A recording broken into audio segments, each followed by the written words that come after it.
Salamat po, Mr. President, at magandang hapon. At magandang hapon din po sa mga kasama nating advocates nitong panukalang batas na isusponsor ko.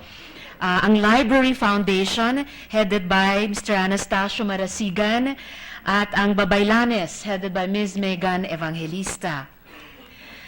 Mr. President, in 2015, when the United Nations High Commissioner was asked to report on discrimination and violence based on sexual orientation and gender identity to the Human Rights Council, the following was noted all over the world.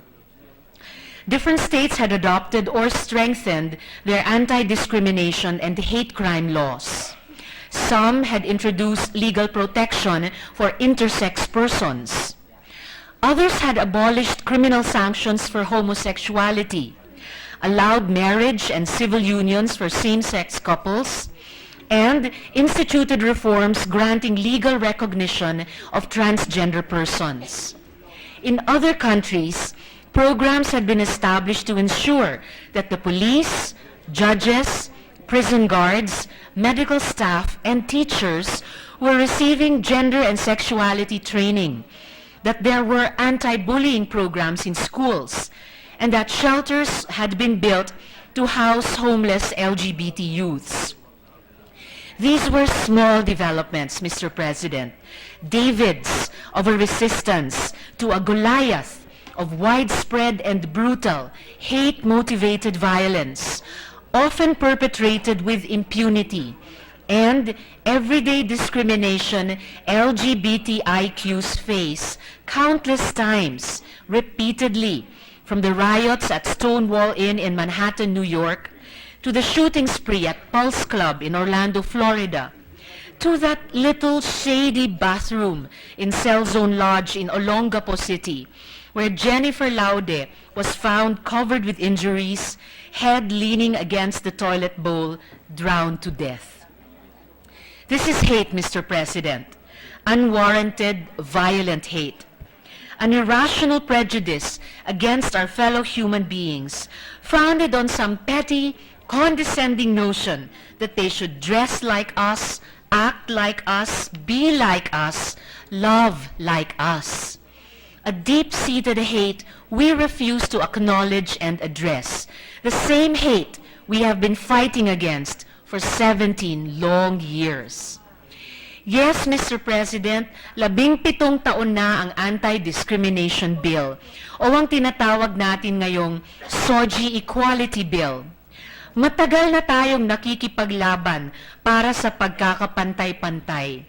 Mahabang panahon na ang ating pakikibaka. Ngayong hapon, inihahain ko po sa ika-17 Kongreso ang Anti-Discrimination Act of 2016 or an act prohibiting discrimination on the basis of sexual orientation and gender identity or expression and providing penalties therefore. This Anti-Discrimination Act aims to eliminate all forms of discrimination based on SOGI, list and define discriminatory acts committed in employment, public service, and exercise of profession, in educational or learning institutions, in organizations and associations, in access to medical and health services, in establishments, facilities, utilities, and services, in forced medical or psychological evaluation, in contact with or in custody of law enforcement officers, and other forms of discrimination perpetrated in similar settings. Introduced to Philippine legislation the concept of SOGI, or sexual orientation and gender identity or expression. Mandate the creation of social protection and diversity programs that will protect LGBTIQ's rights and promote equality. Provide for redress mechanisms in police stations, in the workplace, and in the Commission on Human Rights. And ensure that discrimination, stigma, and hate will not hinder anyone from access to education, healthcare, employment, and other fundamental rights. Moreover, Mr. President, this Anti-Discrimination Act will be the compliance of the Philippine government to the obligation imposed upon states by the Universal Declaration of Human Rights, the International Covenant on Civil and Political Rights, and the International Covenant on Economic, Social, and Cultural Rights. It will likewise give life to and uphold our very own Equal Protection Clause in the 1987 Constitution. The principle of non-discrimination is one of the underlying thrusts of a human rights regime, Mr. President. It follows that protecting gays, lesbians, bisexuals, transgenders, queers, and intersex from differential treatment should at least be basic state guarantee. Wala na dapat trans woman, Mr. President, na pinipilit na maggupit lalaki sa opisina. Wala na dapat baklang pinagbabawalang mag-donate ng dugo. Wala na dapat trans na dinedetain sa immigration. Wala na dapat bakla o lesbianang hinaharas at kinikikila ng mga pulis. Wala na dapat batang lalaking mahilig sa kulay pink ang binubuli sa paaralan. The lack of protective laws and supportive policies is obviously not helping. Worse, Mr. President, it is empowering homophobia and affording impunity for perpetrators of human rights abuse. But while other governments choose to respond, Mr. President, we choose to neglect. In the recent vote in the UNHRC to retain the independent expert on discrimination and violence against LGBTIQs, the Philippines abstained.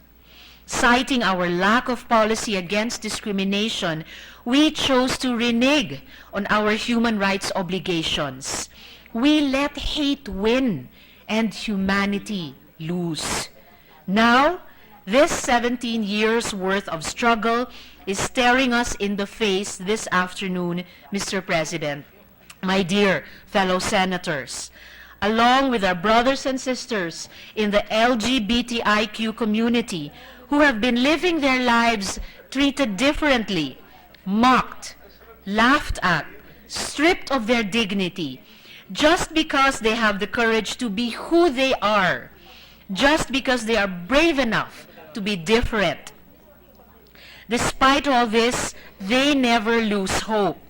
Sa mga kasama na hindi napagod, hindi sumuko, sa mga umasang, aabot ang anti-discrimination bill sa hapong ito sa harap ng plenaryo ng Senado. Maraming salamat sa inyo. Our long fight against discrimination is fueled by your uncompromising, unyielding, and inspiring belief that a world that is equal and kind is possible, and that somehow, at some point, we will get there. The protection of the dignity of every human person must, without reservation, form part of our national policy. This Anti-Discrimination Act will be our commitment to the fundamental equality of all persons before the law, a fulfillment of our long and overdue promise, human rights for all. Maraming salamat po, Mr. President. Thank you, Senator Hontiveros. Acting Majority Leader, Senator Honasan. Mr. President, to give time for the other senators to study the proposed measure, I move to suspend consideration Mr. of President. Senate Bill Majority Leader. Okay. to recognize Senator Legarda. What is the pleasure of Senator Legarda? Naka-co-sponsorship. Mr. President, I just wanted to associate myself with all the views which were propounded by the chairman of the Committee on Women. I also would like to put on record, Mr. President, that this representation from 2007, I believe, had filed a similar bill which fell not under the Committee on Women, but under the cultural communities. It is the Anti-Ethnic, Racial, Religious and Sexual Discrimination and Profiling Act, which would include discrimination, prohibiting discrimination on the basis not just of gender identity and sexual orientation, but also religious or indigenous people, etc. So this is actually part of that bill. It is, however, in another committee, in cultural communities, but it touches on discrimination against sexual orientation and gender identity. So I wonder,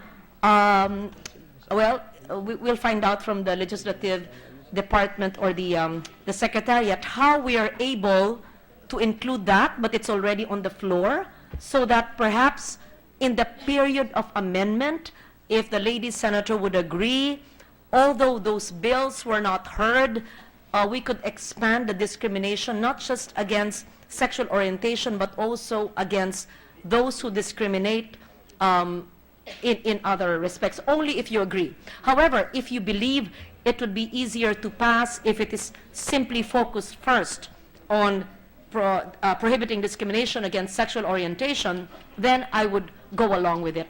For so long, Mr. President, our country has not adopted a clear policy on how we should treat those who are, what's the right thing to say, different? But then again, they're not different. Who is to say who is different and who is not? It is important that we regard each human being as such. Hindi bakla, o lesbian, o babae, o lalaki. As a human being who deserves every basic human right that he or she is entitled to. With that, Mr. President, I would just like to set on record that I agree with Senator Hontiveros. I have a pending bill in another committee. I will coordinate with her committee and with the Secretariat on how, even if it was not heard, the important facets of those bills, not just mine, which cover sexual orientation, can be included in the period of amendment or even in the plenary debates, if possible. Thank you, Mr. President. The manifestation of Senator Legarda is noted. What's the pleasure of Senator Gordon? Just a short manifestation, Mr. President. Go ahead, sir. In the speech of the gentle lady, she made mention of the fact that there was, or a suggestion that there was discrimination when gays or lesbians give blood. I just want to be sure that the Red Cross is, it is made known that the Red Cross does not discriminate. In fact, the only thing that we do is we screen. Whether you're gay, whether you're lesbian, whether you're man, female, or whatever, we screen, and there are certain qualifications such as age or condition of health. Those are the only things that will not be approved. So I just want to hope that I can ask the gentle lady to correct that and make sure that the Red Cross is not part of it. Thank you. The manifestation, Senator Gordon, is noted. Mr. Senator President. Hontiveros? First of all, Mr. President, I would like to thank the good gentlewoman from Antique, the good Senator Legarda, for her expression of support for the SOGI-specific anti-discrimination bill or SOGI equality bill, which I have just sponsored. And I look forward as well to the progress of the comprehensive anti-discrimination bill currently referred to the Committee on the Committee of Cultural Communities. I appreciate that in our putting together the whole policy framework, that there can be companion measures. And I look forward to the support of the good Senator Legarda and all my colleagues here in the Senate for the soonest passage of the SOGI-specific or the SOGI equality bill. Also, Mr. President, I appreciate the reiteration of the good gentleman from Zambales, chairman of the Philippine Red Cross, of the Red Cross's policy of non-discrimination. I will be very glad to furnish him the specific information about certain blood centers that contrary to this policy of the Red Cross. And I will review the data. They may not be Red Cross blood centers, but others. I will be very glad to furnish the good gentleman with the data of certain blood centers which our specifically gay compatriots have experienced, have precluded them from donating blood on the basis of their sexual orientation and gender identity. Thank you very much, Mr. Just a President. further manifestation, Mr. Chairman. Mr. Senator President. Gordon, go ahead, sir. There are only two entities in the country that can screen blood and that provide blood and collect blood. This is the government, meaning the Department of Health and their hospitals, and private hospitals that they allow. In fact, I'm against that. I think there should be centralized blood collections and blood, because in the Philippine Red Cross, we've been doing this since 1947. We've been the longest blood providing agency in the whole country, and we're not government. So I just want to make that correction. When you say blood centers, it is really either government or the private hospital. Thank you. Thank you, Mr. President. The good gentleman from Zambales and I have also had several conversations on the session floor because we are both looking forward to passing the bill that the good gentleman has filed on setting up, modernizing the blood bank system in the Philippines, which he has principally authored, and which will be enriched by the long and rich history of the Philippine Red Cross. So I just reiterate my intention, Mr. President, to furnish him with the information that I cited briefly in my sponsorship speech. Thank you, Mr. President. Thank you. Mr. President, we Majority move to Leader. recognize Senator Grace po. In connection with this, still? Yes, Mr. President. Senator Poe is recognized. Just a manifestation. I'd like to thank the good sponsor on the bill. And I'd also like to mention that we filed a similar anti-discrimination bill, but it's a bit more comprehensive, as suggested also by our fellow senator, that it includes other areas of discrimination. But it was referred to the Committee on Culture, the Committee on Cultural Communities. So we are hoping that this can be referred to your committee as well. That's all, Mr. President. Thank you, Mr. President, and I will support that comprehensive anti-discrimination bill, whichever committee it is referred to. And I reiterate, I am hoping for the support of the good gentlewoman and all colleagues for this SOGI equality bill. Thank you, Mr. President.